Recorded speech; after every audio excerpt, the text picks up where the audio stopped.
ตอนนี้ผมได้เลือกคาริอามาพร้อมกับเพื่อนผมที่หยิบช้างมา ใช่ครับทีมผมมี2 ตัวเยี่ยมแล้วผมได้เดินมาที่ป่าศัตรูแล้วผมก็เจอหยินที่กำลังตีบัฟแดงโง่นี่อยู่แล้วผมก็ได้เข้าไปพุ่งไปใส่เขาแต่แน่นอนครับผมเป็นซัพพอร์ตผมฆ่าเขาไม่ตายหรอกใช่ครับถึงจะวันนี้ผมรู้ว่า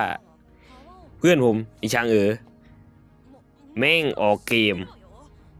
แม่งไอ้มึงว่าหาพ่อมึงอะเยี่ยตายแต่มึงอะมึงจะไปไหนเยี่ยกลับมา